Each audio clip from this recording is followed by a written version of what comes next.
초록어린이재단에 매달 100만 원을 후원하게 되었습니다. 이 모든 게 구독자, 시청자 여러분 덕분입니다. 구독과 좋아요 감사합니다.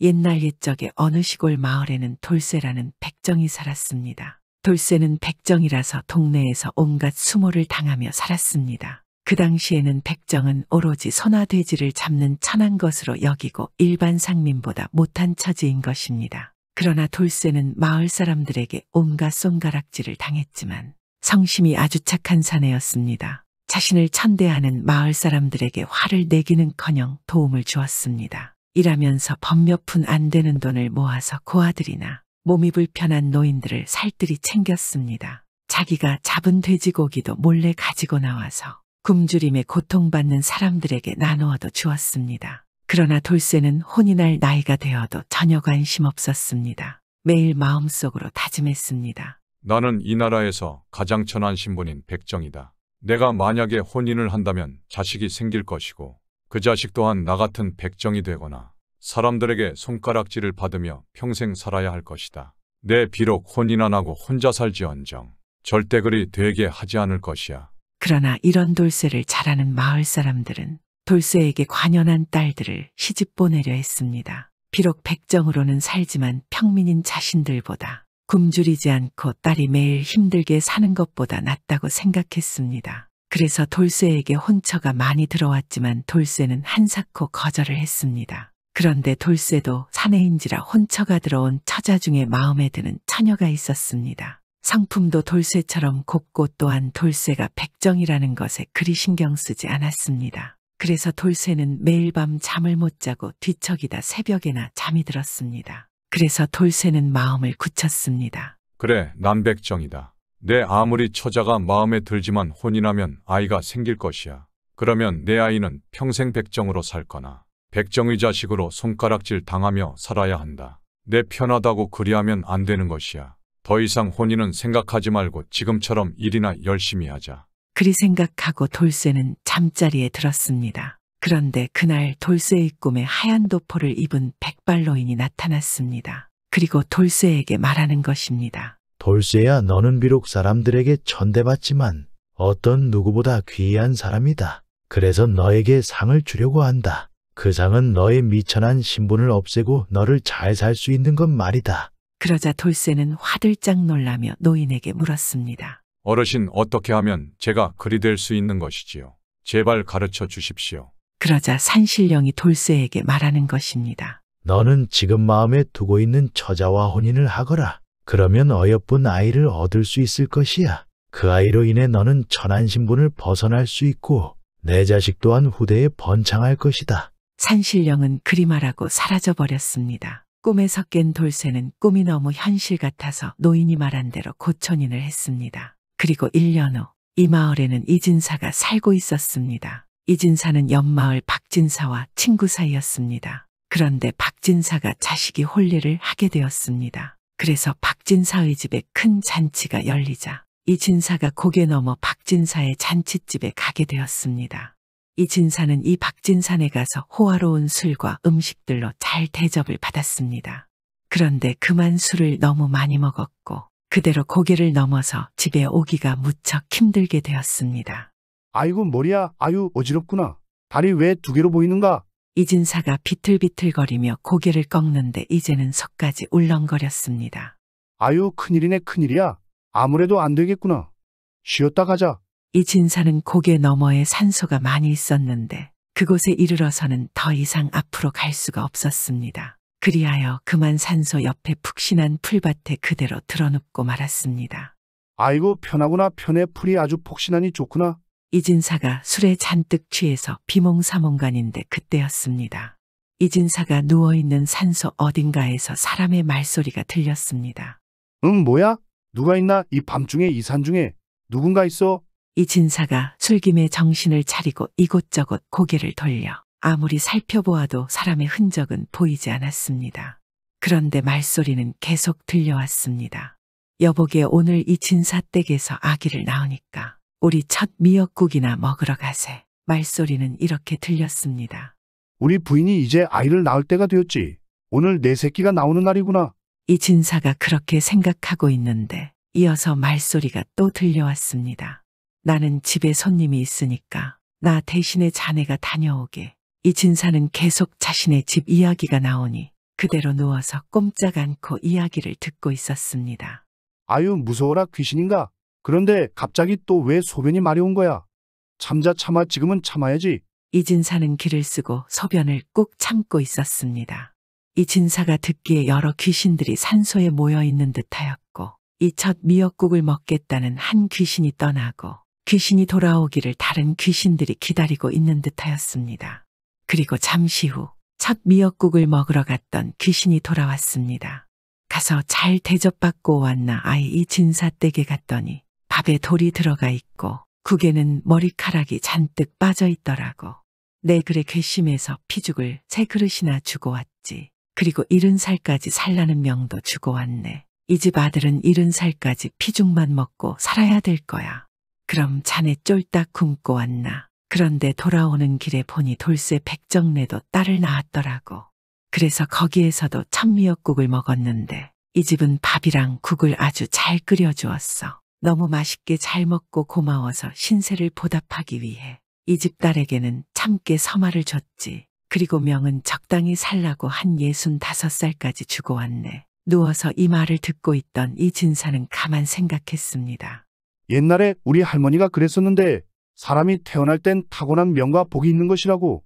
그것이 참이었구나. 아이, 근데 가만히 있어봐. 우리 아들이 이름까지 피죽만 먹게 된다고 아예 안 되는데. 그럼 안 되는데 이를 어찌해야 하나? 이 진사는 곰곰이 이 일을 어찌해야 하나 고민하였습니다. 귀신들이 간 다음 이 진사는 어느덧 정신을 차리고 그대로 백정돌쇠의 집으로 달려갔습니다. 돌쇠 집에 있는가? 이보게 어서 나와 보게나. 이 진사가 부르니 돌쇠가 맨발로 뛰어나와 맨 땅에 꿇어 엎드렸습니다. 아이고 어떻게 오셨습니까요? 아유 제발 살려만 주십시오. 하고 비는 것이었습니다. 그 당시에는 양반집에서 아들을 낳을 때 백정집에서 딸을 낳으면 양반이 때리는 대로 백정은 맞아야만 하는 아주 요상한 풍습이 있었기 때문입니다. 돌쇠는 그래서 당연히 이 진사가 자신을 때리러 찾아온 줄 알고 있었습니다. 그런데 이 진사는 돌쇠를 잡아 일으켜 윗방에 데리고 와서 돌쇠에게 종이 붓벼루먹을 가져오라고 하였습니다. 그리고 이 진사는 돌쇠에게 말했습니다. 자네의 딸과 나의 아들을 오늘 함께 낳았으니 우리 사돈을 맺어보세나. 예, 그게 무슨 말입니까? 어찌 양반집의 귀한 아들과 천한제 딸이 혼인을 할 수 있겠습니까? 돌쇠는 상황이 도무지 이해가 가지 않았습니다. 양반집 아들과 백정인 자신의 딸이 혼인을 하다니 눈앞에서 이 진사가 글을 쓰고 있는 것을 보면서 글을 모르는 돌쇠는 어리둥절하며 바라보며 가만히 있었습니다. 그리고 이 진사가 종이에 내용을 한 장씩 써서 하나는 자신이 갖고 하나는 돌쇠에게 주었습니다. 자, 이것이 자네의 딸과 내 아들을 혼인시키겠다는 서약서네. 꼭 가지고 있게나.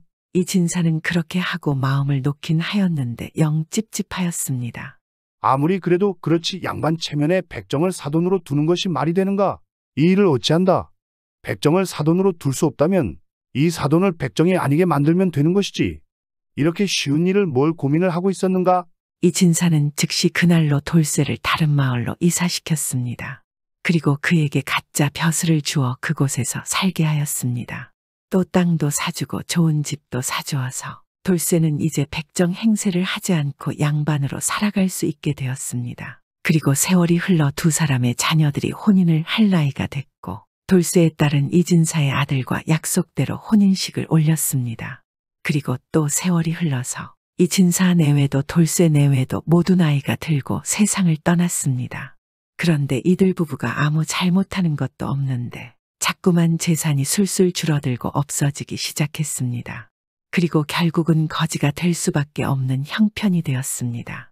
그런 상황에서도 이 남편은 집에 앉아서 책이나 보면서 한숨이나 푹푹 쉬어대고 있었는데 현명한 아내는 다른 방책을 생각해냈습니다. 이 수완 좋은 아내는 마을 여자들끼리의 조직을 만들어 조직의 우두머리가 되었고 마을 여자들은 여러 음식을 이 우두머리인 아내에게 가져다 주었습니다. 그리고 그것을 매일 같이 하였습니다. 이것은 천미역국을 먹을 때 귀신이 딸에게 참깨 서말을 준 것이 효력을 발휘한 것이었습니다. 참깨 서말이면 3,000명이 먹을 수 있는 양인데 깨를 빻아서 음식에 양념으로 조금씩 넣으니까 엄청난 양이었습니다. 또 남편에게 준 피죽 3그릇의 의미는 피죽이 원래 먹을 것이 없을 때 먹는 음식이므로 그 아들이 가난하게 되리라는 것을 말하는 것이었습니다. 그 덕에 이 진사의 아들은 가난하게 되었으나 3,000명도 먹여 살릴 복을 받은 아내 덕에 굶지 않고 잘 살아갈 수 있었습니다. 그렇게 두 부부는 돈 걱정 없이 오래오래 잘 살았습니다.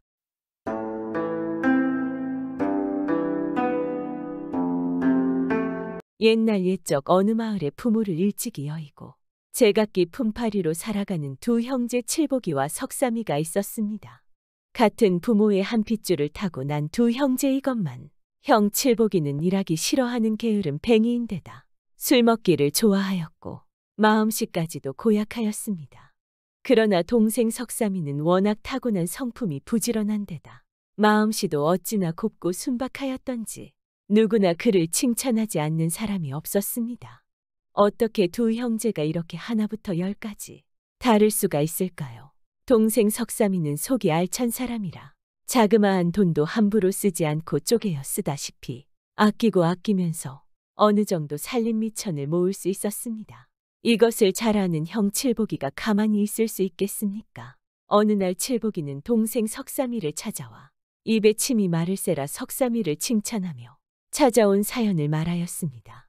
내 동생 석삼아, 너도 이제 철이 다 든 나이인데 이젠 제 구실도 해야 하지 않겠니? 내 장사 수단을 알아뒀는데 낙이나 2마리 사게나 둘이서 같이 장사하여 뭉칫돈이나 준다면 자네도 좋지 않은가? 우리 형제끼리 같이 한번 해보세. 졸라대는 칠복이 앞에서 석삼이는 오래도록 곰곰이 생각한 끝에 마지못해 형의 말을 따랐습니다.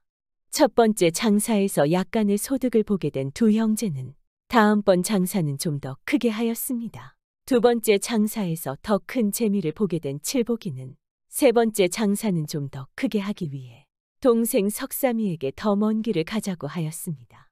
이 장사는 아무도 없는 산속 고갯길을 넘나들어야 하였습니다. 두 형제는 앞뒤에서 짐 실은 나귀를 몰고 산길을 돌고 돌아 한 고갯마루 밑에 이르렀습니다.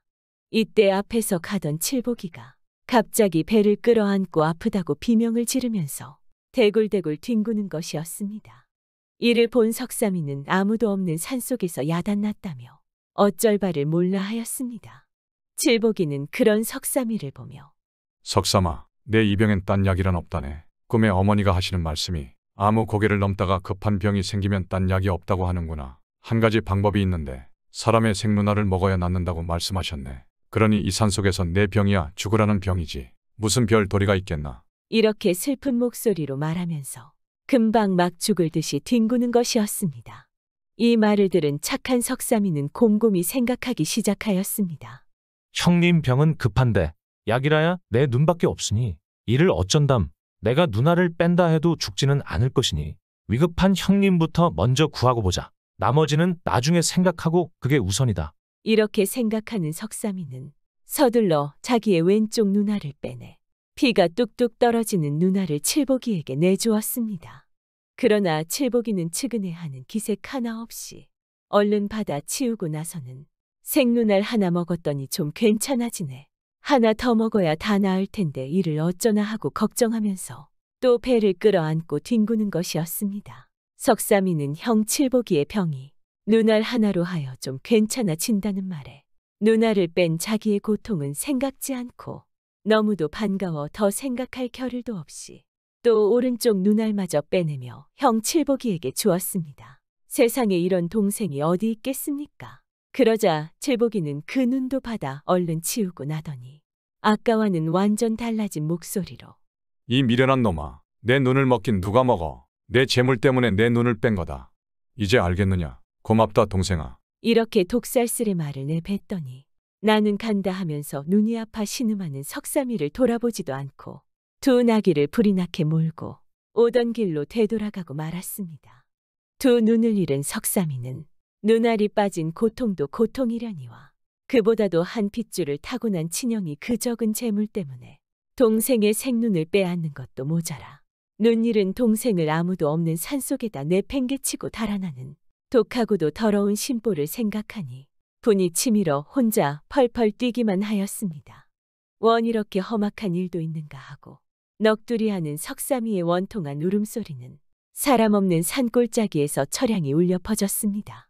석삼이는 이미 눈을 잃었지만 우선 살도리를 마련해야겠다는 생각이 들자 아까 올 때 절벽 아래 양지 쪽에서 본 초가집이 번뜩 떠올라 아직도 피가 흐르는 눈을 한 손으로 부둥켜쥐고 다른 한 손으로 더듬으면서 기고기였습니다. 그의 얼굴은 온통 피투성인데다 땀까지 물처럼 흘러내려 보기도 끔찍하였습니다. 한 곳에 이르러 손을 더듬어 보니 벽이며 기둥이 있기에 됐다 하며 초가집 안으로 들어갔습니다. 석삼이는 손을 더듬어가며 한쪽 으슥한 자리를 찾아서 누웠습니다. 누워서 생각하니 형이 일이 생각할수록 괘씸하여 속이 풀리지 않았습니다. 그런 것도 형이라고 눈까지 빼주다니 생각할수록 원통하기 그지없었습니다. 어느덧 밤중이 되었는지 산새들이 지저귀던 소리도 들리지 않고 다만 멀리서 산개울 흐르는 소리가 은은하게 들려오고 가까이에서는 풀벌레들의 울음소리가 들려왔습니다. 그런데 갑자기 어디선가 소리가 나더니 초가집 안으로 들어오는 소리가 들렸습니다. 무슨 일일까? 눈으로는 볼 수 없어 정신을 가다듬어 엿들으려니 그들 말소리가 차츰 들렸습니다. 석삼이는 속으로 지나가던 행객들이 여기서 밤을 묵어갈 작정인가? 무슨 사람들인지 나를 불쌍히 생각하여 구해줬으면 얼마나 좋을까? 하고 생각하면서 계속 그들의 말에 귀를 기울였습니다. 그런데 한 사람이 오늘 인간 세상에서 본 일인데 저 앞 고개 밑에서 형이라고 하는 놈이 동생 재물이 욕심나서 동생의 눈을 빼먹고 동생 재물을 가지고 도망치더라. 라고 하는 것이었습니다. 석삼이가 가만히 듣고 보니 오늘 자기 형제간에 생긴 일을 말하는 것이 틀림없는데 이들이 인간 세상이라고 하는 말투로 봐서는 도깨비들이 틀림없겠다고 생각되었습니다. 이때 도깨비가 또 격한 목소리로 그 형이란 놈은 인간 세상에다 그냥 두지 못할 괘씸한 놈이로군 하며 말하였습니다. 도깨비들은 또 인간 세상에 대한 이런저런 괴상한 이야기들을 하기 시작하였습니다. 어느 마을 한 집의 무남동녀는 중병으로 앓아 누웠는데 100가지 약은 다 효험없고 다만 그 집 지붕 기와 밑에 있는 왕진에만 잡아 없애면 병이 나을 텐데 그것도 모르고 있으니 참 불쌍하기 그지없구만. 이렇게 말하더니 갑자기 가만히 있자. 참 이상하구나. 이 산속에 사람이 없겠는데 아까부터 사람 냄새가 나는 것이 별일이야. 하더니 초가집 안을 뒤지기 시작하였습니다. 그러자 구석에 있는 석삼이를 발견하고는 그를 내려다보며 당신은 누구요? 하고 물었습니다. 석삼이는 가슴이 철렁했지만 이들의 말을 들어봐서는 자기를 해칠 것 같지 않아 마음을 진정하면서 대답하였습니다. 나는 눈을 빼앗기고 앞을 못 보는 가련한 사람이 올시다. 그러자 도깨비가 가까이 와보고 나더니 옳구나. 틀림없어. 이 사람이 오늘 인간 세상에서 자기 형한테 눈과 재물을 빼앗겼던 바로 그 동생이구나.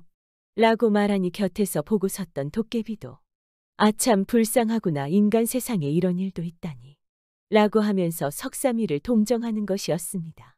거참 그 형놈을 그냥 살려두다니 하며 도깨비가 분에 떨며 생각하고는 친절한 목소리로 차근차근 다시 말하기 시작하였습니다. 이복에 눈 빠진 데는 좋은 약이 있지. 초가집 뒤쪽에 절벽 아래로 가면 묘하게 생긴 바위돌 하나 있는데 그것을 흔들어 뽑으면 그 밑에서 옷 같은 샘물이 흘러내릴 것이네. 그리고 그 바위 아래쪽에 천도복숭아 한 알 달린 나무가 있을 것이네. 그 샘물로 두 눈을 깨끗이 씻은 다음 그 천도복숭아를 따가지고 두 눈을 살살 문대고 나서 그것을 샘물에다 잘 씻어 먹기만 하면 눈이 아프지 않고 바로 밝아질 것이네. 석삼이는 너무도 반갑고 고마운 생각에 거듭 인사를 하며 그대로 꼭 하겠노라고 대답하였습니다. 도깨비들은 갑자기 그대로 사라졌습니다. 석삼이는 그들의 말을 꼭 믿을 수는 없었지만 그래도 막다른 골목에 처해 있는지라 요행을 바라는 생각에 심한 고통을 참아가면서 그들이 하던 말들을 다시 곰곰이 생각하며 밤을 지새웠습니다. 멀리에서 닭이 우는 소리가 들려오고 가까이에서 산새들이 지저귀는 소리가 요란해지자 이미 날이 밝은 것이 틀림없겠다고 생각한 석삼이는 지난밤 도깨비들이 말하던 대로 그곳을 찾아 나섰습니다. 못 보는 눈으로 허둥지둥 헤매면서 가진 애를 써가며 겨우 그 자리로 찾아갔을 때는 지치고 지친 온몸이 땀투성이가 되고 목은 말라 불이 날 지경이었습니다. 과연 말하던 그 바윗돌이 더듬는 손끝에 알려지는데 흔들어 보니 살짝 움직이기 시작하였습니다. 석삼이는 안감힘을 다하여 바윗돌을 잡아 빼었습니다. 그러자 그 자리에서 쪼록쪼록 흐르는 물소리가 들렸습니다. 석삼이는 너무도 반가운 김에 아, 이게 정말이구나. 이제 나도 살게 되었다 하며 중얼거리면서 두 손으로 두 눈을 열심히 씻었습니다. 그러자 참 묘하게도 그렇게 아팠던 두 눈의 고통이 자기도 모르는 사이에 조금씩 사라지고 있었습니다. 곧바로 석삼이는 바로 그 바위 아래쪽을 더듬어 찾아보니 통통한 나무 한 그루가 있는 것이었습니다. 손으로 쓸어 더듬어 보니 과연 그들의 말 그대로 나뭇가지에 둥글둥글한 열매 한 알이 손에 닿는데 틀림없는 천도복숭아라고 생각되었습니다. 눈으로 보이진 않지만 탐스럽기 그지 없었습니다. 너무도 반가운 마음에 두 손으로 조심조심 잡아떼었습니다. 그 복숭아에서는 참말로 그윽하고 신선한 향내가 코를 찔렀습니다. 복숭아를 떼어든 석삼이는 두 눈에 대고 한참 문질렀습니다. 그랬더니 시원하면서도 차츰 두 눈에서는 무엇인가 솟아나는 것만 같았습니다. 한참 동안 문지르고 난 다음 샘물에다 잘 씻은 복숭아를 먹기 시작하였습니다. 참 향기롭고도 달콤한 것이 정말 세상의 별맛이었습니다. 한 입 떼어 먹자마자 눈에서 눈알이 돌기 시작하면서 눈물이 자꾸만 흘러나오는 것이었습니다. 두 입 떼어 먹으니 캄캄하던 눈앞이 차츰 깊은 안개 속에서 내다보는 듯 앞이 희미하게 밝아져 오는 것이었습니다. 세 입 떼어 먹으니 희미하던 눈앞이 환히 밝아졌습니다. 그 큰 복숭아를 다 먹고 났을 때는 눈앞이 완전 환하게 밝아지면서 주위의 산천초목과 푸른 하늘의 아침해가 눈부시게 보였습니다. 아, 내가 새 눈을 가지게 되었으니 이게 정말 꿈 같구나. 정말 감사합니다. 감사합니다. 석삼이는 너무도 기쁜 생각에 춤이라도 덩실덩실 추고 싶은 마음이었습니다. 복숭아를 먹은 탓인지 지치고 지쳤던 온몸의 새힘까지 무럭무럭 솟구치는 것만 같았습니다. 그제야 복숭아 나무를 다시 살펴보니 아, 이게 무슨 일인가. 복숭아 나무는 간데온데 없이 보이지 않고 그 샘물도 온데간데 없어졌습니다. 석삼이는 참 신기한 일도 있구나.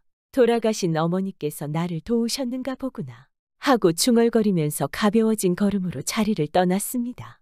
그제야 석삼이는 어젯밤에 도깨비들이 주고받던 무남동녀가 아프다는 그 집 이야기를 다시 생각하게 되었습니다. 그들의 말 그대로 내 눈이 밝아졌으니 그곳의 일도 틀림없겠다고 생각하면서 그 길로 무남동녀의 집을 찾아 길을 떠났습니다. 한 마을에 이르러 고래등 같은 기와집을 찾아가니 의원들이 그 집 사랑채에 가득 모여 앉아 걱정하고 있었습니다. 이 집에서 밥 한 끼 얻어먹고 난 석삼이는 주인을 찾아 자기도 의원이니 환자를 보자고 청하고는 환자를 보고 난 다음 바깥에다 큰 가마 하나를 놓고는 기름을 졸이게 한 다음 힘센 장정 4사람을 시켜 큰 집게를 가지고 지붕 위에 올라가 기와장 밑에서 큰 왕진에 한 마리를 집어냈습니다.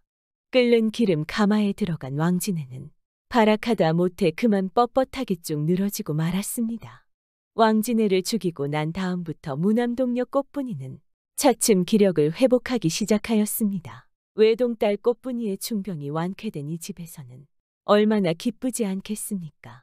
이 집주인은 꿈 같은 일에 너무도 기뻐서 딸을 구한 그 은혜를 차마 잊을 수 없다고 석삼이를 보고는 제발 자기 집 사위로 되어달라고 간청하였습니다. 이리하여 올 때 갈 데 없던 석삼이는 이 집의 사위가 되었습니다. 이렇게 첫날 밤을 지낸 석삼이와 꽃분이는 행복한 나날을 보내게 되었습니다. 하지만 발없는 말이 천리를 간다고 말 그대로 눈 빼앗겼던 동생이 산밑 초가집에서 겪은 이야기며 무남동녀를 죽을 병에서 구하고 신세를 고쳤다는 이야기를 형 칠복이도 듣게 되었습니다. 욕심이 많고 심보가 고약한 칠복이는 이 소문을 듣자 자기도 신세를 고쳐보려고 석삼이의 눈을 빼앗던 고개 밑으로 찾아갔습니다. 술이며 안주며 잔뜩 장만해 가지고 간 그는 고개 밑에서 마음껏 마시고 먹은 다음 늘어져 한잠 자면서 해지기만 목이 빠지게 기다렸다가 해가 지자 그 초가집으로 들어가 들어 누웠습니다. 워낙 취할 대로 취한 칠복이는 코를 드르렁거리며 깊은 잠에 떨어지고 말았습니다. 한밤중이 되자 한 도깨비가 초가집으로 들어왔습니다. 초가집에 들어선 도깨비는 이게 무슨 소릴까 하고 코고는 소리를 따라 살금살금 들어갔습니다. 응, 이놈이 바로 그놈이구나. 제 동생 눈을 빼앗고 재물을 앗아간 그놈. 이런 고약한 놈. 하면서 코를 한창 골고 있는 칠복이를 번쩍 들어올렸습니다. 그 바람에 깜짝 놀라 깨어난 칠복이는 취한 눈을 번쩍 뜨고 보니 도깨비가 눈을 굴리면서 독이 오른 표정을 짓고 자신을 바라보고 있었습니다. 즐겁한 칠복이는 그만 비명을 지르며 쓰러졌습니다. 그러자 도깨비가 칠복이 앞에 다가오더니 천하의 괘씸한 놈. 인간 세상에서 동생의 의리도 모르고 악한 짓을 하는 너 같은 놈은 용서 안 할 테다. 하지만 죽이진 않겠다. 나쁜 놈들이 너희 꼴을 보고 겁이 나서 치를 벌벌 떨게 만들고 또한 살아서 두고두고 심한 고통을 받으면서 살아가게 하겠다. 그 말을 들은 칠복이는 제발 살려주세요 하고 비명을 지르다 못해 엎드려 목 놓아 울며 두 손을 싹싹 비비면서 애걸복걸 용서를 바라기 시작하였습니다. 하지만 도깨비는 칠복이의 말을 듣지도 않고 독수리 발톱 같은 날카로운 손톱으로 두 눈알을 뽑아 팽개쳤습니다. 눈을 빼앗긴 칠복이는 막 죽겠다고 발악치는데 도깨비는 손을 흔들며 조용히 사라졌습니다. 결국 동생을 해치던 형 칠복이는 그만 이런 기막힌 신세로 되고 말았습니다.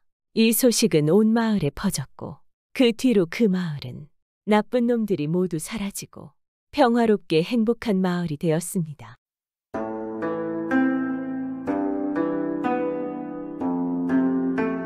옛날 옛적에 강원도 산골 벌을 쳐서 꿀을 모으는 사람이 살았습니다. 이 사람은 산속에 살아서 세상 물정 하나도 모르고 그냥 꿀만 모아서 동네 마을에 내려가 팔기만 했습니다. 그런데 이 사람은 세상 물정은 모르지만 인간사 이치와 도리를 잘 알고 머리 또한 아주 좋았습니다. 그래서 이 사람이 하루는 곰곰이 생각하다 좋은 묘수를 생각하게 되었습니다. 꿀을 팔기는 팔아야겠는데 강원도는 꿀이 흔한 곳이라 값이 헐값이기에 이걸 한양에 내다 팔아야겠다 하고 한양으로 가져갔습니다. 큰 단지에 꿀을 가득 넣어서 짊어지고 며칠을 갔습니다. 서울에 가서 꿀을 팔려고 보니 이걸 어디서 어떻게 팔아야 하는지 알아야 말입니다. 난생 처음 올라온 한양이라 시전이 어딘지 난전이 어딘지도 모르겠거든 말입니다. 그래서 에라 모르겠다 아무 데서나 팔면 되지 생각하고 아무 길에서나 주저앉아서 꿀단지를 내놓고 꿀 삽시오, 꿀 삽시오. 산에서 막 가져온 좋은 꿀만 가지고 왔습니다. 하고 외치고 있었습니다. 마침 그곳을 지나던 한양 부자마님이 가보니 어수룩한 시골 사람이 인적도 드문 곳에서 꿀단지를 내놓고 앉아서 꿀 사라고 외치고 있거든 말입니다. 이 한양 부자마님은 동네에서 소문난 욕심쟁이 여자였던 것입니다. 머슴들 일 시키고 세경도 절반만 주고 여기저기 물건을 사도 제값 주고 사는 적이 없었습니다. 그러다 시골 촌뜨기가 와서 시장에서 좋은 꿀을 가득 팔고 있으니 가만히 둘 일이 아니지 않겠습니다. 저걸 속여서 헐값에 사야겠다. 이렇게 못된 마음을 먹고서는 이복에 당신 큰일 날 짓을 하는군. 요새 나라에서 꿀을 못 팔게 하는 것도 모르고 그러는 것이요. 꿀 팔다 걸리면 바로 관아에 가서 볼기가 터지도록 곤장을 맞는 것을 모르시오. 이렇게 겁을 줬습니다. 강원도산 꿀 사람은 한양 물정을 하나도 모르니까 그 말을 고지 듣지 않겠습니까? 그래서 이걸 어쩌나 하고 있는데 욕심쟁이 마님이 입을 열었습니다. 그 꿀을 가지고 다니다가는 경을 칠 테니 어서 내게 파시오. 나라에서 말리는 것이라 돈을 줄 수는 없지만 멀리서 온 것 같으니 노자나 하게 단양을 주겠네. 그래도 오늘 나 같은 사람 만나서 경칠 일을 피한 줄 아시오. 하거든 말입니다. 강원도 사람이 그 말에 속아서 단양에 꿀 한 단지를 팔았습니다. 자기 마을 시장에서 팔던 것보다 훨씬 적은 돈으로 말입니다. 그래도 꿀 단지를 들고 다니다 포졸이라도 만나면 엉덩이가 남아나지 않겠습니까? 그러고 나서 서울 구경이나 하고 가려고 여기저기 돌아다니다 보니 난전에 꿀 파는 사람이 한둘이 아니더란 말입니다. 아니, 나라에서 꿀을 못 팔게 한다는데 그렇게 내놓고 팔아도 괜찮소. 누가 그런 헛소리를 한답디까? 꿀을 못 팔기는 왜 못 팔아요? 요새는 꿀값이 좋아서 한 단지에 쉰 양은 너끈히 받는 걸. 없어서 못 팔고 있는데 이 양반 어디서 말도 안 되는 헛소리를 듣고 온게요. 그제야 강원도 사람이 속은 걸 알았지 뭡니까? 어찌나 분한지 내기였고 안갚음을 해야겠다. 작정을 하고 다음날 어제 꿀 팔던 자리에 가서 앉아 있었습니다. 한참 있으니 그 한양 부자마님이 어슬렁어슬렁 나타나겠지 않겠습니까? 아이고, 한양 부자님. 어제는 하도 고마워서 공가품이나 하려고 기다리고 있었습니다. 한양 부자마님은 제가 속여먹은 사람을 또 만나서 뜨끔하던 차에 공가품을 한다는 말을 듣고 귀가 솔깃해졌지 않겠습니까? 아, 그까짓 걸 가지고 뭘 그러시오? 그나저나 무슨 일이오? 뭐로 공가품을 한다는 말이오? 뭐 좋은 것 있어? 실은 우리 마을에 꿀보다도 더 좋은 것이 있답니다. 꿀 강아지라고 하는 것인데 밑구멍에서 꿀이 밑도 끝도 없이 나오지요. 그 꿀을 대접하고 싶은데 갔다 오려니 너무 멀어서 한번 오시라는 말씀 드리려고 이렇게 기다리고 있었습니다. 그런 신기한 강아지도 있나? 내 한번 꽃가리다. 욕심이 덕지덕지 붙은 이 한양마님한테 얼마나 솔깃하겠습니까? 정말 그런 강아지가 있다면 꿀을 계속해서 팔면 지금보다 엄청난 부자가 되지 않겠습니까? 강원도 사람은 제가 사는 곳을 자세히 일러주고 그 길로 집에 왔습니다. 집에 와서 그날부터 강아지에게 꿀만 먹였습니다. 다른 것은 안 먹이고 밤낮 꿀만 먹였단 말입니다. 그렇게 한열흘 동안 꿀을 먹였더니 강아지가 똥을 싸는데 꿀똥을 싸는 것입니다. 며칠 있으니 한양부자마님이 이 사람을 찾아왔습니다. 강원도 사람은 꿀똥 싸는 강아지를 내어놓고 밑구멍으로 나오는 꿀을 대접했습니다. 욕심쟁이 한양부자마님이 이걸 보니 참 신기하고 탐이 나거든 말입니다. 이것 한 마리만 있으면 꿀이 한도 끝도 없이 나올 터이니 그걸 팔아서 금세 큰 돈을 벌 것 같단 말입니다. 그래서 그 강아지를 저한테 팔라고 했습니다. 그러니 강원도 사람이 펄쩍 뛰는 척 하지 않겠습니까?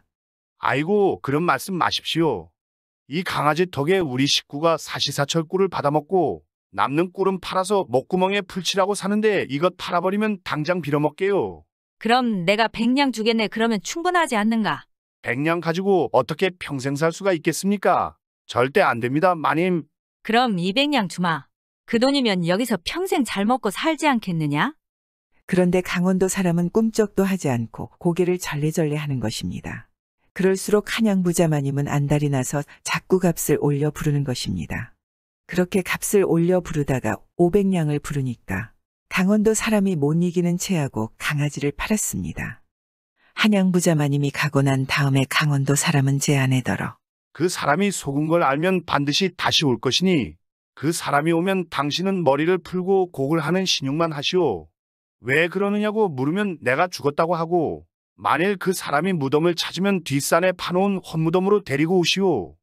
과연 얼마 안 있어 서울 부자가 다시 찾아왔습니다. 꿀강아지라고 사가지고 간 것이 밤낮 꿀인 똥만 싸니까 속은 걸 알고 왔습니다. 그쯤 되면 제가 미리 남을 속여먹은 걸 뉘우치면 좋으련만 이 부자마님은 제 잘못은 잊고 속은 것만 분해서 눈에 쌍심지를 켜고 달려온 것입니다. 와보니 찾는 사람은 안 보이고 아내가 머리를 풀고 애고애고 울고 있거든 말입니다. 연유를 물으니 남편이 죽었다고 그런단 말입니다. 무덤에라도 가보자고 뒷산에 올라가니 과연 새 무덤이 있는 것입니다.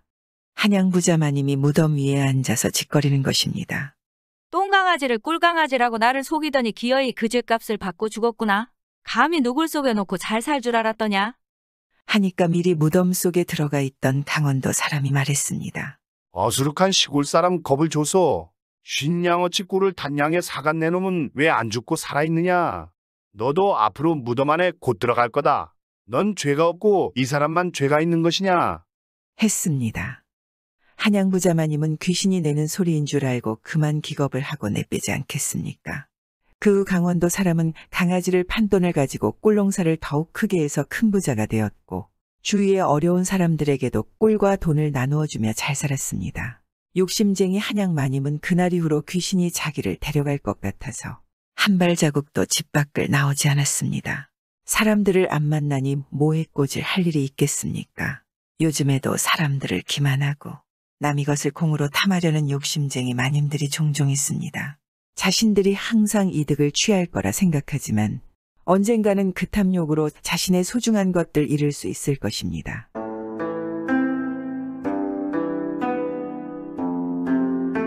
옛날 옛적에 중국의 황제가 홀로 황궁의 정원을 거닐고 있었습니다. 그리고 잠시 생각하다 혼잣말을 했습니다. 중국의 황제라. 그래 나는 세상에서 가장 높은 사람이다.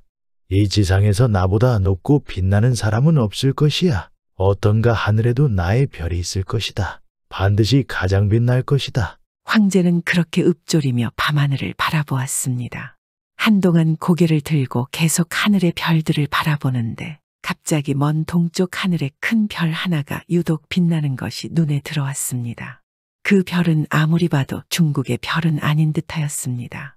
아니 저 별은 도대체 어디에 뜬 별인가? 어찌 홀로 저리 크게 밝게 빛나고 있는 것인가? 심상치가 않구나. 심상치가 않아. 어찌 우리나라가 아니라 다른 곳에 저리 큰 별이 떴단 말인가? 내가 있는 이곳이 아니라 어찌 이 나라의 동쪽이란 말인가? 황제의 눈에는 동쪽에 뜬 별빛이 너무 찬란해 보였습니다. 오죽하면 주위에 있는 다른 별들은 보이지 않을 정도였습니다. 중국의 황제는 그렇게 밝은 별은 난생 처음 보는 것이라 곧장 신하를 불렀습니다. 그리고 신하에게 당시 중국에서 가장 유명한 점성가들을 불러 모으라고 명을 내렸습니다. 그렇게 황제의 명에 따라서 중국 전역에서 내로라 하는 점성가들이 황궁으로 모여들었습니다. 그때까지도 밤하늘에는 황제가 보았던 별이 유난히 밝게 빛나고 있었습니다. 황제는 점성가들에게 물었습니다. 저기 별은 도대체 무슨 별이냐? 무슨 별이길래 다른 별들은 눈에도 들어오지 않을 정도로 홀로 저리 밝게 빛나고 있는 것인가? 너희들이 당장 알아보거라. 황제의 명에 따라서 점성가들은 며칠 동안 동쪽 하늘에서 유난히 빛나고 있는 별을 관찰하였습니다. 그리고는 각자 자신이 관찰한 별에 대해서 황제에게 이야기를 하였습니다. 먼저 첫 번째 점성가는 저 별은 조선 지방에 살고 있는 돌쇠라는 장수의 별입니다. 그 장수를 살려두면 앞으로 우리나라에 큰 위험이 될 것 같습니다. 하고 말했습니다. 황제가 너무 놀랐습니다. 뭐야? 저것이 조그만한 조선의 장수이별이라 말이지. 조선의 돌쇠라는 장수가 조선 어디에 살고 있는지 말해보거라. 그러나 이 황제 질문에 점성가는 주저하다가 대답했습니다. 폐하 송구하옵니다. 저는 그자가 어디에 살고 있는지는 잘 모르겠습니다. 이런 안 되겠구만. 다음 점성가를 드리거라. 그리하여 황제는 다음 점성가에게 물었습니다. 그러자 두 번째 점성가는 돌쇠가 살고 있는 곳은 충청도인 것 같습니다라고 하였습니다. 황제는 그것도 만족스럽지는 않았습니다. 또한 조선에서 감히 자신의 나라를 무너뜨릴 인물이 나온다는 것을 인정하고 싶지 않았습니다. 그리하여 황제는 자신이 가장 믿고 있는 또 다른 점성가에게 별에 대해서 물었습니다. 그러나 이 점성가마저도 앞서 말한 두 명의 점성가와 같은 생각이라고 하였습니다. 그리고 점성가는 이어 말했습니다.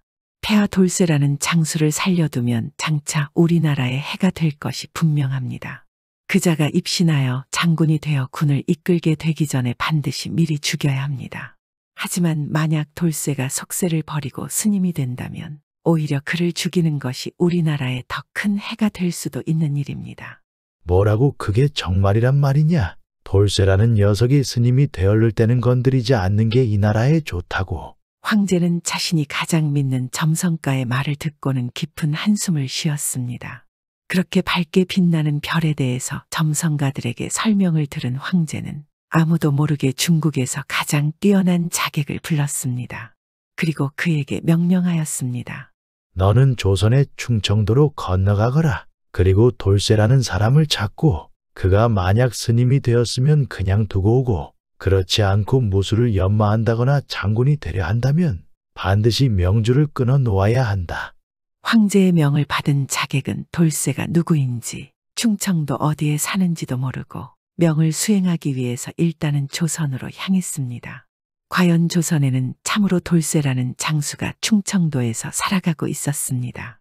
돌쇠는 하늘에 떠 있는 별을 바라보며 훌륭한 장군이 되어 나라를 위해 큰일을 할 것이야 하고 무술과 병법 공부를 매일같이 열심히 하고 있었습니다. 그는 힘이 타고난 장사였으며 지혜도 뛰어났으니 무술과 병법이 나날이 일취월장하고 있었습니다.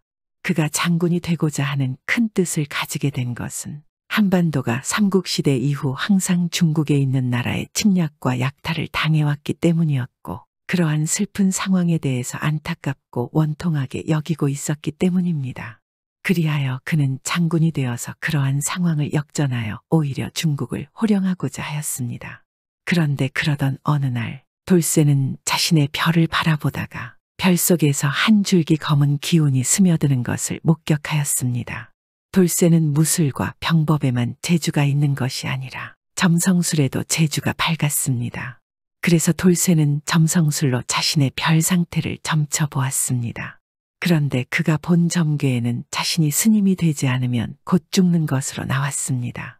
뭐라고 아니 어찌 점괘가 이렇게 나오는 것인가? 내가 어찌 스님이 된단 말인가? 난 나라를 지켜야 하는 장군이 되어야 하는데 이상하구나. 분명 뭔가 잘못된 것일 거야. 다시 해보자. 돌쇠는 다시 한번 점을 쳐보았습니다. 하지만 계속 점괘는 똑같이 나왔습니다. 점괘가 비슷하게 나오는 경우는 많이 있지만 완전히 똑같이 나오는 경우는 이제껏 없었습니다. 그러니 돌쇠는 너무나 당황하였습니다. 이럴 수가. 이렇게 계속 똑같은 점괘가 계속해서 나온다니. 참으로 이것이 하늘의 뜻이라는 것인가? 내가 정말 속세를 버리고 스님이 되어야만 살 수 있는 것일까? 돌쇠는 장군이 될 것만을 생각했었지. 스님이 되겠다는 생각은 한 번도 하지 않았기 때문에 어떻게 해야 하는지 고민을 하기 시작했습니다.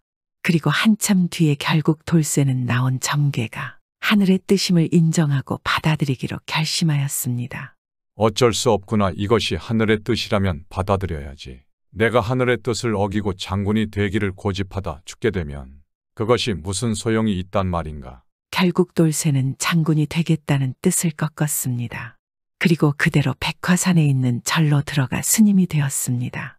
그런데 돌쇠가 스님이 되었다는 사실을 알지 못하는 자객은 이조선의 충청도로 와서 돌쇠를 찾기 위해 온 충청도 땅을 이잡듯이 뒤지고 있었습니다. 자객은 장사꾼으로 변장을 하고 충청도 전역을 다니다가 이윽고 영동 지역으로 들어섰습니다. 그때는 이미 돌쇠가 하늘의 뜻을 받아들이고 절로 들어가 스님이 된 지 오랜 시간이 지났을 무렵이었습니다. 자객은 돌쇠가 스님이 되었다는 사실을 돌쇠가 사는 마을에 들어와서야 알게 되었습니다. 이럴 수가 스님이 되었단 말인가? 참으로 폐하의 말씀이 맞았구나. 자객으로서 이토록 암살 상대를 찾았건만 이대로 그냥 갈 수는 없다. 내가 중국 최고의 자객인데 이렇게 허무하게 돌아갈 수는 없지. 내 그놈을 찾으러 얼마나 많은 시간을 허비했는데 황제께서도 그놈을 처치한다면 나라를 위협하는 적을 해치웠다고 좋아할 것이다. 자객은 처치해야 할 상대를 잃었음에 화를 내고 있었습니다.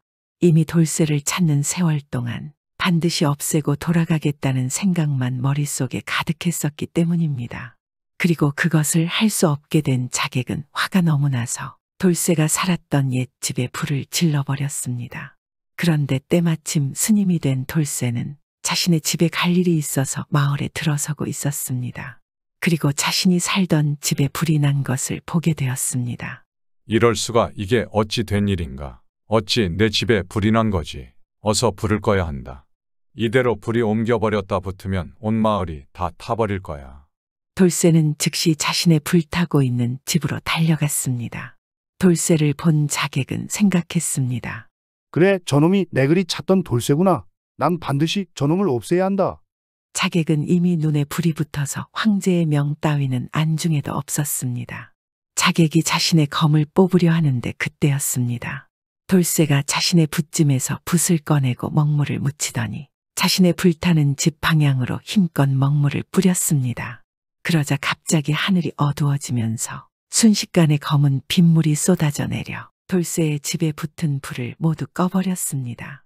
그 놀라운 광경을 본 자객은 검을 잡았던 손을 놓고 말았습니다. 이럴 수가. 저것이 무슨 조화인가? 저자는 내가 상대할 인물이 아니로구나. 안 되겠다. 황제께서도 저자가 스님이 되었다면 죽이지 말라 하였으니 그냥 돌아가야겠다. 정말 저자가 장군이 되었다면 우리나라가 아무리 대국이어도 막을 수 없을 뻔했다. 돌쇠의 신비한 능력에 분노와 화가 가라앉고 다시 이성을 찾은 자객은 그제서야 황제의 명이 생각이 났고 그대로 중국으로 도망쳐버렸습니다. 그리고 갑작스러운 불에 몰려든 마을 사람들 또한 이와 같은 신기한 광경을 보게 되었고 돌쇠가 참으로 평범한 사람이 아님을 알게 되었습니다. 그 이후 돌쇠 스님의 명성은 전국적으로 퍼졌습니다. 중국으로 도망간 자객은 곧장 궁으로 돌아가 황제에게 돌쇠의 기이한 능력을 말했습니다. 그리고 다행히도 장군이 되지 않고 스님이 되어서 큰 위협은 없을 것이라 말하자 중국 황제 또한 조선을 치려고 했던 모든 계획을 접었습니다. 그리고 돌쇠가 살아있는 동안에는 절대로 조선을 치려 하지 않았습니다.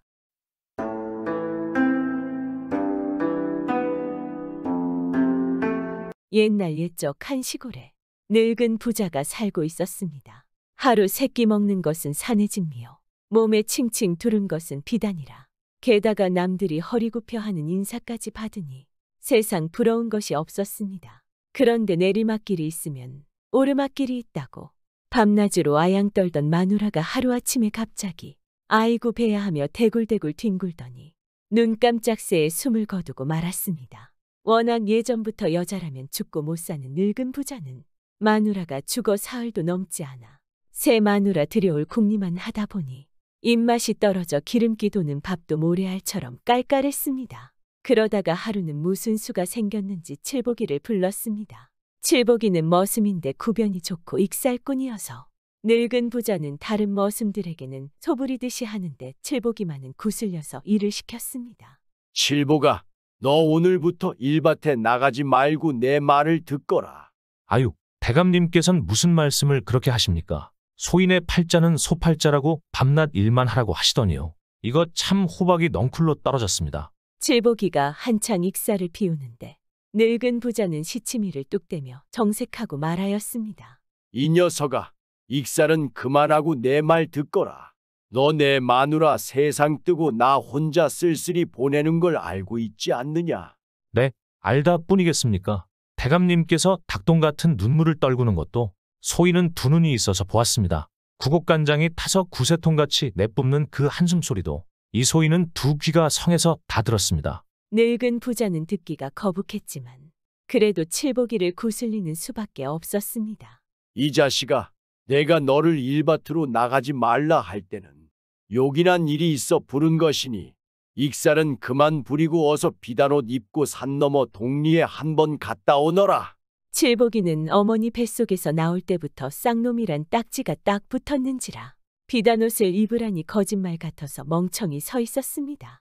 아니 대감님, 어떻게 하라는 말씀이시옵니까? 그 자식, 양반이 따로 있는 줄 아느냐? 돈만 있으면 양반이 없다가도 생기는 거다. 잔말 말고 어서 비단옷 입고 산 너머 동리에 갔다 오너라. 산 너머 동리엔 왜 가라 하십니까? 그 동리에 젊은 과부가 살고 있지 않느냐? 한번 가서 집을 잘 살펴보고 오너라. 아니, 대감님께서 과부 사냥 하실 겁니까? 그 자식, 뭔 그리 말이 많냐? 임금이나 대감이나 점자는 채에도 밑을 들추면 말과는 다르다네. 한시가 급하니 어서 가보고 오너라. 칠보기는 무슨 생각이 들었던지 더는 익살을 부리지 않고 난생 처음 비단옷 떨쳐 입고 나섰습니다. 칠보기는 원체 이목구비가 바로 생긴 데다가 차려입고 나서니 진짜 양반과 다를 게 없었습니다. 양반 차림을 하고 떠난 칠보기는 저녁 때쯤 돼서야 산 너머 과분의 기와집뜰하게 들어섰는데 한 머슴이 뜨락을 쓸고 있었습니다. 칠보기는 그 머슴을 천천히 보니 어릴 적에 한동리에서 자란 소꿉동무 석삼이었습니다.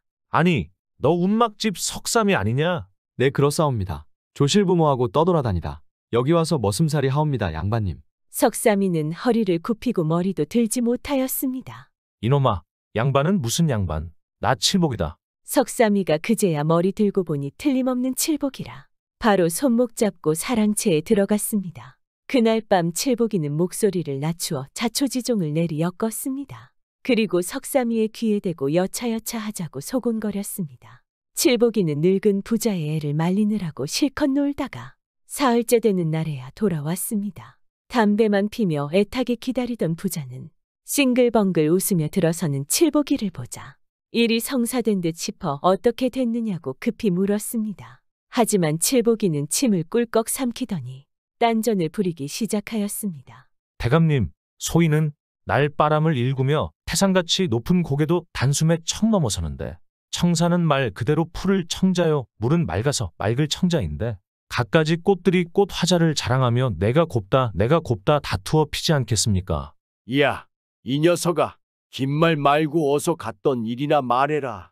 네, 이렇게 경치가 매우 뛰어나다 보니 대감님 만화님 되실 분도 천하절색이겠구나 이런 생각을 하며 고래등 같은 기와집들에게 척 들어서니 참 과연 가관이었사옵니다. 아, 이 녀석. 내 언제 산천이 어떻고 그 집들하기 어떻고 하는 걸 묻더냐. 다른 말을 아예 싹 거두고 내가 시킨 일이 어떻게 됐냐만 말해라. 네, 알겠습니다. 기와집에 들어서니 갑자기 목이 마르는지라 목에 있는 불부터 꺼놓고 보자고 주인을 찾고 물 한 모금 먹읍시다 하고 들어서니 이 자식아, 내 말 듣다 내가 죽겠다. 어서 내가 듣자는 말부터 하거라. 그 집에 들어서니 어떠하냐? 네, 제 말을 좀 들어보세요. 아, 글쎄 주인을 찾았는데 대답이 없지 않겠습니까? 나도 진짜 양반은 아니라도 임시 양반은 된지라 양반 행세를 하였습니다. 그 자식. 내가 너더러 양반 행세한 말 하랬느냐? 그까진 말은 걷어치워. 네, 그럼 그만 말하겠습니다. 칠복이는 일부러 입을 꾹 닫아버렸습니다. 그러니 안달난 사람은 늙은 부자라. 그는 칠복이의 손을 잡아주며 사정하였습니다. 아니 이 녀석아, 내가 어디 널 보고 말을 하지 말라고 그랬냐? 격가지를 치우고 본줄거리를 말하라고 그랬지. 제발 어서 말해다오. 칠복이는 한참이나 입에 자물쇠를 잠가 놓고 있다가 늙은 부자가 안절부절 못하는 꼴을 보고는 퍼붓고 말을 이었습니다. 글쎄올시다. 목이 말라 물이나 얻어마시자는 격으로 주인을 찾아 넓은 뜰락에 쳐들어서니 뜰락은 쥐죽은 듯 고요한데 한 여인이 문을 열고 얼굴을 내밀었습니다. 그래, 내가 말하던 그 과부던가? 동여올 수 있겠던가? 휴, 대감님은 꽤나 성급하십니다. 콩밭에 가 두부를 찾는다고 날콩알이 두부 될 줄 아십니까? 그래, 그렇지. 어서 말을 하게나. 내 다시는 자네 말을 꺾지 않겠네. 그래서 저는 지나가는 길손인데 목이 말라 물 마시러 왔다니까. 백옥 같은 흰 사발에 맑은 물을 떠가지고 나왔는데 그저 온뜰락이 환해지며 햇빛도 무색해지는 것이 아니겠습니까? 그래, 정말 내가 말하던 그 과부던가? 입술은 앵두 같고 두 눈은 샛별처럼 반짝이는데 그래, 그 과부가 그렇게 말과 같이 절세가인이더냐? 웃는 양을 볼짝시면 피는 꽃과 같고 가는 양을 볼짝시면 꽃본 나비 춤을 추는 것 같고 오는 양을 보니 물찬 제비 같사옵니다. 그래, 정말 나한테 그런 과부가 생긴단 말이지. 허허허. 칠복이는 또 일부러 한참이나 입을 닫아버렸습니다. 그랬더니 늙은 부자는 그게 정말인가 거짓말은 아니겠지 하며 어서 말하라고 졸라댔습니다. 제가 설마 대감님 앞에서 허튼 소리를 할 수 있겠습니까? 보아하니 천생배필인데 과부라도 색시 같사옵니다. 그래, 집을 지키는 녀석들은 많던가? 과부가 머슴을 거느리면 얼마나 거느리겠습니까? 그렇게 젊고 절색인 과부는 다시 없는 줄 아뢰오니 어서 손을 써야지 어느 날 저녁 누가 동여 가는지 어떻게 알겠습니까? 그래, 자네 말이 옳네. 당장 나가 머슴들을 부르게. 그래야 오늘 저녁에라도 먼저 손을 쓸 게 아닌가? 네, 대감님 분부대로 하겠습니다. 그런데 그 과부에게는 한 가지 흠이 있습니다. 무슨 흠인가? 여자란 본디 실버들처럼 유순해야 하겠는데 듣는 말에 의하면 힘이 장수 같아서 누구도 당해내지 못한다고 합니다. 자네 내 솜씨를 모르나? 난 죽은 송장도 다스려 일을 시키는 사람일세. 제 아무리 힘이 장수래도 내 이 손에 들면 갈 데가 있나? 조롱 속의 새이지. 안 될 말씀이십니다. 그 집 과부께서는 어찌나 독살스러운지 기어가는 뱀을 쏘아보기만 해도 그 눈독에 뱀이 다 죽었다고 합니다. 그래서 그의 남편은 생전에 그 과부만은 후려잡지 못했다고 합니다. 그럼 자네 무슨 수라도 없겠나? 좋은 수야 왜 없겠습니까? 듣자니 그 과부가 여자들의 말만은 그렇게 고분고분 잘 듣는다고 합니다. 그러니 집에 규수를 내세우며 길을 들이면 될 것 같습니다. 그렇지. 좋은 방법이네. 자네 말이 옳네. 늙은 부자는 무릎을 툭 치며 다시 말을 이어나갔습니다. 과부를 동여온 첫날에는 사람을 잡아먹을 듯 하지만 차차 날이 가면 정을 붙이고 살게 되는 법이네. 게다가 꽃 같은 우리 딸 꽃분이가 엄마 하고 나서들면 더구나 빨리 정을 붙일 걸세. 이 사람아, 그럼 남들이 동여가기 전에 우리 오늘 밤에 손을 씁세.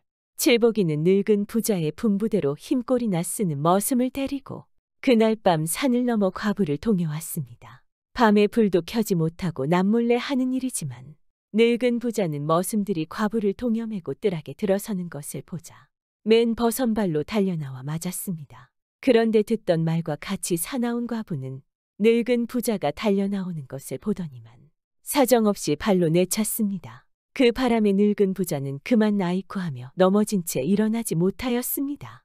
그는 넘어진 자리에서 헐떡거리며 외마디 소리만 쳤습니다.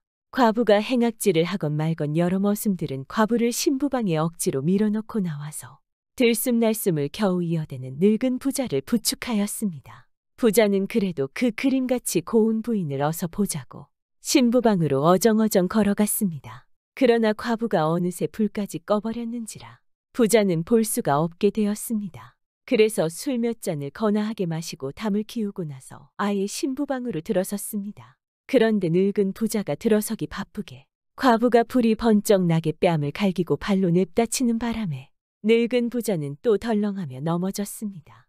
그래서 다시 자리를 차고 일어나 들어가면 또 차 넘어뜨렸습니다. 서너 번 이런 봉변을 당하고 보니 늙은 부자는 더는 들어갈 엄두를 내지 못하였습니다. 그제야 부자는 칠복이가 하던 말이 생각되어 딸 꽃분이를 불렀습니다. 꽃분아, 이 애비가 불쌍하지 않느냐? 내가 날 대신해서 어머니 방에 들어가 어머니를 달래다오. 여자들이란 그런 법이니 제발 아버지 부탁이다. 늙은 부자는 숨을 헐떡이며 말도 겨우 하였습니다. 꽃분이는 애비 말을 들으니 화가 동하였습니다. 자기도 이제는 이팔청춘 시집갈 나이가 되었는데 애비된 사람으로 딸 시집 보낼 생각은 하지 않고 자기부터 과부를 얻어들이니 안 그럴 리 없지 않겠습니까? 그러나 한편 같은 여자로서 그 과부에 대한 동정심이 생기기 시작하였습니다. 짐승처럼 묶여와서 늙은 영감을 난군으로 섬겨야 하니 세상도 참 한심했습니다. 그래서 꽃분이는 두말 없이 어머니 방에 들어갔습니다. 처음에는 꽃분이도 몇 번 밀려나왔지만 나중에는 과부도 지쳤는지 더는 행악질을 안 하였습니다. 이튿날 아침에 꽃분이는 소리 없이 어머니 방에서 나왔습니다. 그제서야 잠에서 깬 부자는 벌떡 자리를 차고 일어나며 꽃분이를 보고 물었습니다. 꽃분아, 어머니가 너를 더 찾지는 않더냐? 아버지, 별일 없었어요. 그럼 그렇겠지. 꽃분아, 오늘은 어머니에게 밥 한 술도 주지 말거라. 제가 이기나 내가 이기나 어디 두고 보자. 늙은 부자는 과부를 당장 손에 후려잡고 싶었지만 또 잘못 건드렸다간 자는 호랑이 깨운 격이 될까 염려되어 꽃분이를 따라 나와 아침을 먹었습니다. 아침을 먹고 나니 긴긴 밤을 밀고 닥치고 한지라 늙은 부자는 사지가 나른하고 정신이 몽롱하여 또 그 자리에 곤드라져 잠을 자기 시작하였습니다. 그런데 꽃분이는 본래부터 측은한 생각을 가지고 있던 차라 하룻밤이라도 동무해 준 정이 있어 아버지가 밥 한 술 주지 말라는 당부도 까맣게 잊고 밥을 들고 과부방에 들어갔습니다. 꽃분이는 과부한테 공손히 밥을 놓고는 어쩐지 그저 불쌍히만 생각되어 말 한마디 하지 못하고 나와버렸습니다. 뭐라고 말하다가는 자기도 함께 울 것만 같아서였습니다. 하루에는 또 눈 깜짝 새에 서산마루에 뚝 떨어지고 별이 반짝이는 밤이 왔습니다. 밤이 되자 늙은 부자의 생각은 온유월 독사처럼 살아났습니다. 그는 곧바로 과부방으로 들어갔습니다.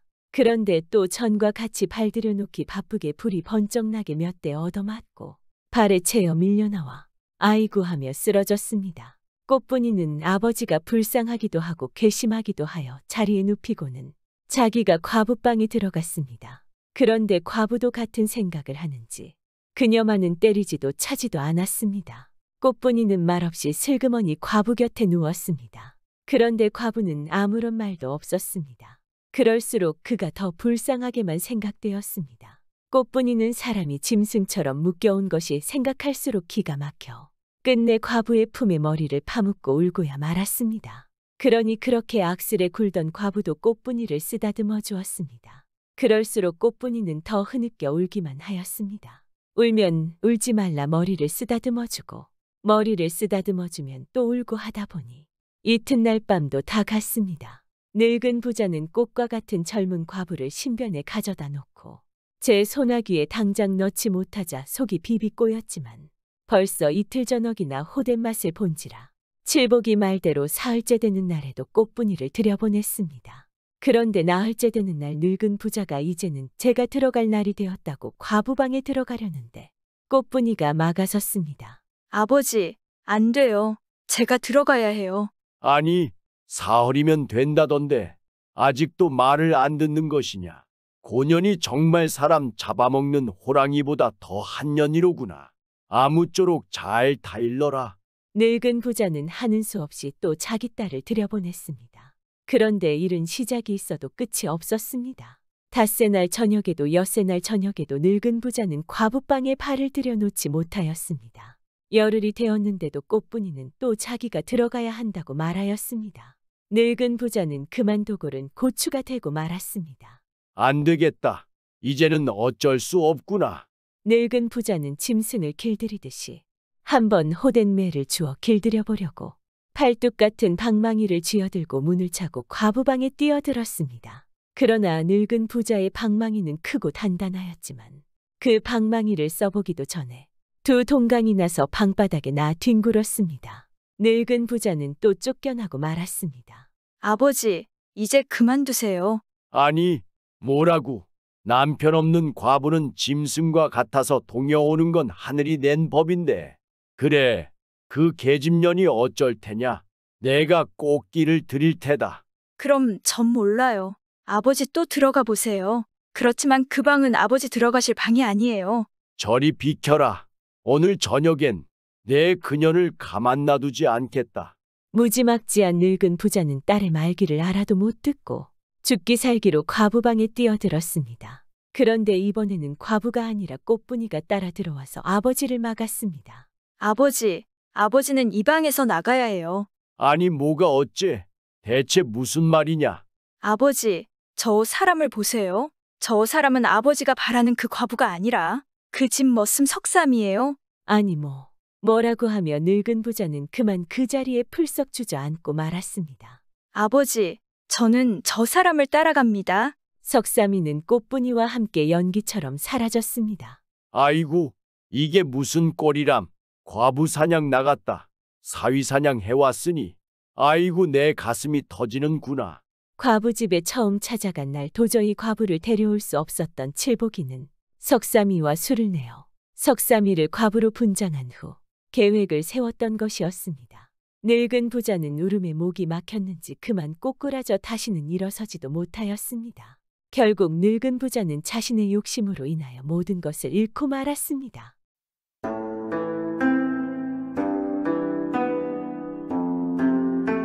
이번 이야기는 암행어사 박문수 이야기입니다. 박문수가 거짓골을 해가지고 여기저기 암행을 하고 돌아다닐 때 이야기입니다. 거짓골로 암행을 해야 소외받는 백성들의 억울한 것을 소상히 알 수 있어서 그렇게 다녔던 것입니다. 하루는 날이 저물어서 주막에 들었는데 가장 싼 방에 턱 들어가 보니까 웬 거지가 큰 대자로 퍼지르고 누워있는 것입니다. 사람이 들어와도 본체 만체하고 들어누웠거든 말입니다. 저녁밥을 한 상 시켰는데 밥상이 들어와도 그대로 누워있더란 말입니다. 댁은 저녁밥을 드셨어. 안 드셨으면 밥은 적지만 함께 욕이나 하지 그러시오. 혼자 밥을 먹기가 안 되어서 인사치레로 물어봤더니 아, 돈이 있어야 밥을 사 먹지. 뭐 굶는 게 하루 이틀인가? 하면서 그냥 뻗어 있지 뭡니까. 그래 밥을 한 상 더 시켜다 먹으라고 줬습니다. 그 이튿날 아침에도 밥을 한 상 더 시켜다 주니까 거지가 먹고 나서 하는 말이 보아하니 댁도 거지고 나도 거진데 이럴 게 아니라 같이 다니면서 빌어먹는 게 어떻소? 한단 말입니다. 하기는 박문수도 영락없는 거짓골이니 그런 말 할 만도 하지 않겠습니까? 그래서 암행도 함께하면 괜찮을 것 같아서 그날부터 둘이 같이 다녔습니다. 한 군데를 턱 가니까 제법 큰 동네가 있는데 그때 마침 소나기가 막 쏟아졌습니다. 그러니까 거지가 박문수를 데리고 그 동네에서 제일 큰 기와집으로 썩 들어가더란 말입니다. 비도 피하고 밥도 빌어먹으려고 그러나 보다 했는데 그게 아닌 것입니다. 썩 들어가서 다짜고짜 한다는 말이 이댁 안방마님 좀 뵙자고 여쭈어라. 아주 급한 일이라고 빨리 나오라고 이르거라. 하거든 말입니다. 안에서 안주인 마님이 나오니까 지금 이댁 식구 세 사람 목숨이 위태롭게 됐으니 잔말 말고 나 시키는 대로만 하시오. 아, 이런단 말입니다.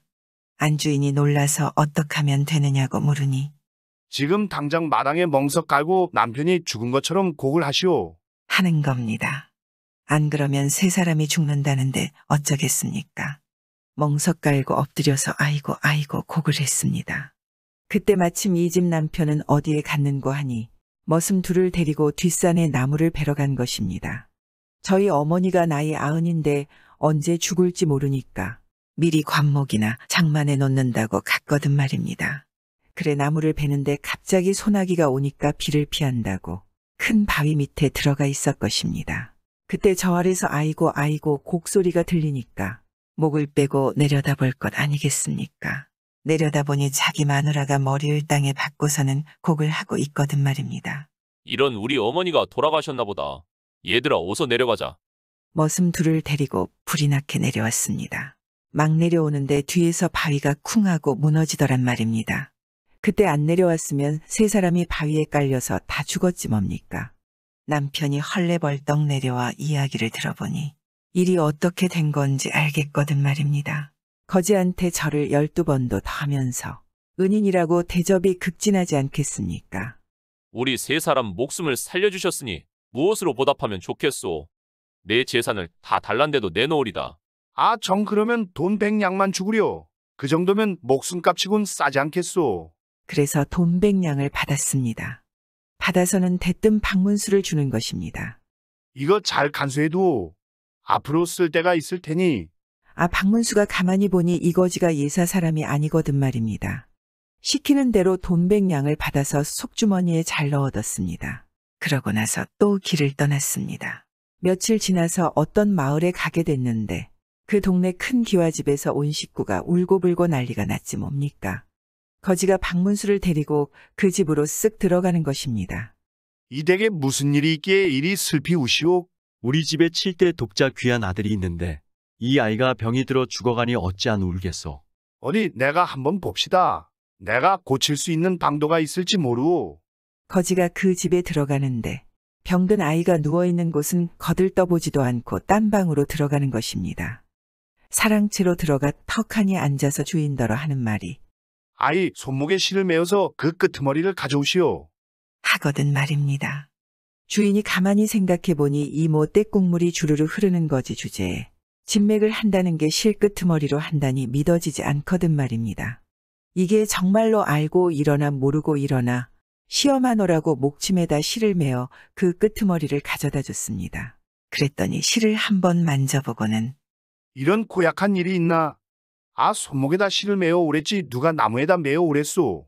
하고 야단을 치는 것입니다. 그제야 주인이 이거 참 용한 의원이 왔구나 싶어서 얼른 아이 손목에다 실을 메어 가지고 왔습니다.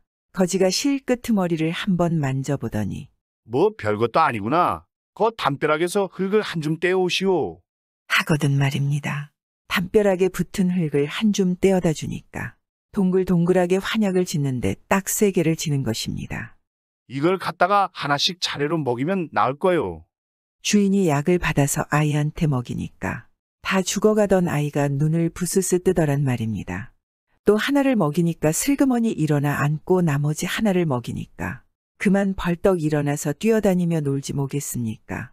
거참 신통하지 않겠습니까? 이래 놓으니 주인이 그만 감복을 해서 절을 12번도 더 하는 것입니다. 7대 독자 귀한 아들 목숨을 살려주셨으니 내 재산을 다 달란데도 드리리다. 아, 그런 건 필요 없고 돈 100냥만 주구려. 자식 목숨이 100냥이면 싸지 않겠소. 이렇게 해서 또 100냥을 얻었습니다. 100냥을 받아서 다시 방문수를 주는 것입니다. 잘 간수해도 앞으로 쓸 때가 있을 거요. 방문수가 돈을 받아서 속주머니에 잘 넣어뒀습니다. 그러고 나서 또 가는데 거기는 산중이라서 한참을 가도 사람 사는 마을이 없는 것입니다. 그런 산중에서 갑자기 거지가 하는 말이 자, 이제 우리는 여기서 그만 헤어져야 되겠소. 우리 인연은 여기까지요. 그리고 200냥은 가져가시오. 꼭 요긴하게 쓸 때가 있을 거요. 하거든 말입니다. 이 산중에서 헤어지면 나는 어떡하란 말이오.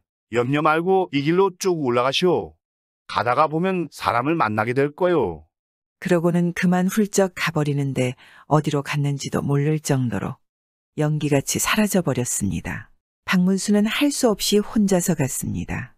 꼬불꼬불한 고갯길을 한참 동안 올라가니까 고갯마루에 장승 하나가 떡 버티고 섰는데 그 앞에서 웬 처녀가 물을 한 그릇 떠다 놓고 빌고 있는 것입니다. 장승님, 장승님, 영험하신 장승님. 우리 아버지 100일 청성도 오늘이 마지막입니다. 돈 200냥 때문에 관청에서 내일 아버지 목을 벤다니 한시밥비 살려줍시오. 비나이다 비나이다 장승님께 비나이다. 이렇게 비는데 그 정성이 참 딱하더란 말입니다. 그래서 박문수가 가서 무슨 일로 이렇게 비느냐고 물어봤지 않겠습니까? 처녀가 울면서 하는 말이 우리 아버지가 관청에서 일하는 심부름꾼이온데 심부름 중에 날았돈 200냥을 잃어버렸습니다. 내일까지 돈 200냥을 관청에 갖다 바치지 않으면 아버지 목을 벤다는데 돈을 구할 길이 없어 여기서 100일 청성을 드리고 있는 중입니다. 하거든 말입니다. 박문수가 그 말을 듣고 가만히 생각해보니 거지가 마련해준 돈 200냥이 자기 속주머니에 들어있단 말입니다. 반드시 쓸 때가 있으리라 하더니 이를 두고 한 말이로구나 생각하고 돈 200냥을 꺼내어 처녀한테 줬습니다. 자, 아무 염려 말고 이것으로 아버지 목숨을 구하시오. 이렇게 해서 애매한 목숨을 구하게 됐는데 또 하나 놀랄 일이 있었습니다. 무슨 일인고 하니 그 처녀가 빌던 장승이 그게 나무로 만든 것이지만은 가만히 살펴보니 그 얼굴이 어디서 많이 본 얼굴인 것입니다. 아까까지 같이 다니던 그 거지하고 얼굴을 쏙 빼다 박았던 것입니다. 처녀의 100일 정성의 장승이 직접 나섰던 것입니다. 그래서 거지 행세를 하고 암행하고 있던 박문수 어사를 찾아갔다는 이야기입니다. 요즘에도 힘든 일들이 많지 않겠습니까? 우리가 공경에 처 있어도 정성과 진심으로 바라고 바란다면 정말 하늘이 도와주지 않을까요? 꼭 도와줄 겁니다. 구독은 공짜입니다.